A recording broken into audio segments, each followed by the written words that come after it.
আপনি যদি আত্মার পরিচর্যা না করেন তাহলে আপনার আত্মা ধীরে ধীরে নষ্ট হয়ে যাবে। এমন অনেক বিষয় আছে যে সমস্ত বিষয় যদি চিন্তা না করেন তাহলে আল্লাহ তাআলা থেকে আপনি দূরে সরে যাবেন। ওই সমস্ত বিষয়ের মধ্য থেকে আজকে আমিও একটা বিষয়ের কাছ থেকে আপনাকে ঘুরিয়ে নিয়ে আসবো। চলুন আপনাকে মৃত্যুর কাছ থেকে ঘুরিয়ে নিয়ে আসি।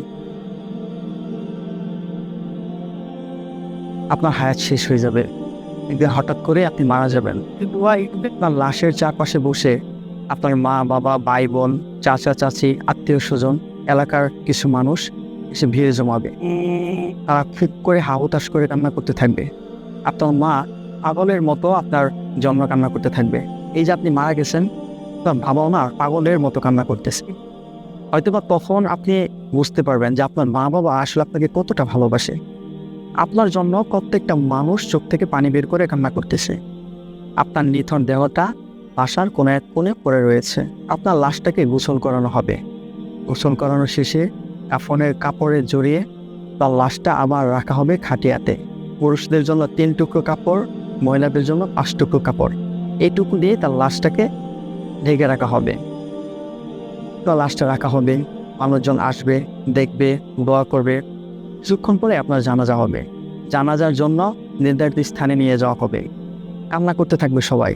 তার মা না ইতিমধ্যে কয়েকবার হয়তোবা সেন্সলেসও হয়ে যেতে পারে, আবার আপনার বাবা ওইটা হতে পারে। তার লাশটাকে ওই নির্দিষ্ট স্থানে নিয়ে যাওয়া হবে যেখানে আপনার জানাজা নামাজ পড়ানো হবে। ওখানে নিয়ে যাওয়ার পর সকলের সামনে আপনার লাশটাকে রাখা হবে। আপনার লাশটাকে কেন্দ্র করে, আপনি যে বেঁচে ছিলেন তখনকার জীবনকে কেন্দ্র করে মানুষজন ভালো ভালো কথা বলতে থাকবে। এক পর্যায়ে অনেকেই বিরক্ত হয়ে যাবে।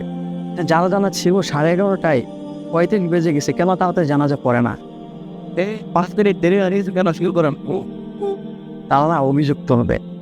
তারপর তাড়াহুড়ো করে ইমাম সাহেব দাঁড়িয়ে যাবে আপনার জানাজা পড়ার জন্য। আপনার জানাজা পড়া শেষ হয়ে যাবে। কয়েকজন কান্না করবে, আপনার লাশ হয়তো আবার দেখতে চাইবে। তখন আপনার লাশটাকে কয়েকজন কাঁধে তুলে কবরস্থানে নিয়ে যাওয়া হবে। এমন একটা জায়গায় নিয়ে যাওয়া হবে যেখানে আপনি দিনের বেলা আসতেও ভয় পাইতেন। ওই জায়গাটাকে আপনি খুব করে ভয় পাইতেন। কখনো যাওয়া হয়নি ওই জায়গায়, কিন্তু এই প্রথমবারের মতো আপনি ওখানে যাচ্ছেন সারা জীবনের জন্য, সবসময়ের জন্য। যেখানে আপনাকে একবার রাখা হবে, আপনি সবসময় সেখানে থাকবেন। তাকে নিয়ে যাওয়া হলো ওখানে। তার লাশটাকে কবরের মধ্যে নামানো হচ্ছে। মানুষজন কান্না করতেছে, কেউ কেউ চেয়েছে দেখতেছে। লাশটা নামানোর পর পরে বাঁশ দেওয়া হচ্ছে, আরও যা কিছু আছে সেই সমস্ত কিছু করে দিয়ে দেওয়া হচ্ছে, মাটি দেওয়া হচ্ছে। একটা সময় গিয়ে মাটি দেওয়া শেষ হয়ে যাবে। আপনার কবরে মাটি দেওয়ার পর সবাই দোয়া করতে থাকবে আপনার জন্য। তারপর ধীরে ধীরে সবাই আপনার কবর থেকে বিদায় নেবে।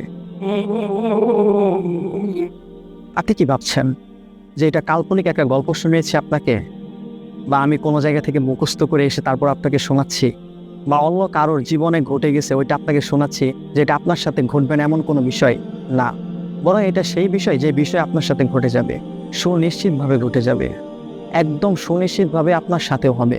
আপনি ছেলে মেয়ে, আপনি ছোট বড়, আপনি যাই হন না কেন, এটা একজন মানুষ, এটা আপনার সাথে হবেই হবে। আপনি যে মানুষটা অন্ধকার দিকে খুব বেশি ভয় পান, কারেন্ট চলে গেলে রুমের মধ্যে একলা থাকতে পারেন না, অন্ধকার রাস্তায় একলা হাঁটতে পারেন না, সেই মানুষটাকে আপনাকে কঠিন গুরুস্থানের মধ্যে রাখা হবে, কঠিন অন্ধকার গুরুস্থানের মধ্যে রাখা হবে। আপনি মারা যাওয়ার পরে না কোনো কিছুই কাজে আসবে না, শুধুমাত্র আপনার নেক আমল ছাড়া আপনার কোনো কিছুই কাজে আসবে না। মানুষের সাথে একটু ভালো করে কথা বলা, একটু কষ্ট করে হালালের মধ্যে থাকা, মানুষের সাথে মসজিদে গিয়ে নামাজ পড়া, বন্ধুদের সাথে সুন্দর ব্যবহার করা, ভালো ভালো বন্ধু বানানো, ভালো মানুষদের মধ্যে থাকা, এই সমস্ত কিছুই আপনি মারা যাওয়ার পর কাজে আসবে। এছাড়া আর কোনো কিছুই কাজে আসবে না। আপনি মারা যাওয়ার পর শুধুমাত্র নেক আমলে আপনার কাজে আসবে, আর কোনো কিছু না। এই যে আপনাকে মৃত্যুর কাছ থেকে গড়িয়ে নিয়ে আসলাম, এটা কিন্তু হবে আপনার সাথে, এটা আমার সাথেও হবে। যে কোনো মুহূর্তে, যে কোনো সময় হতে পারে। প্রস্তুতি নিন সেই পরবর্তী জীবনের জন্য।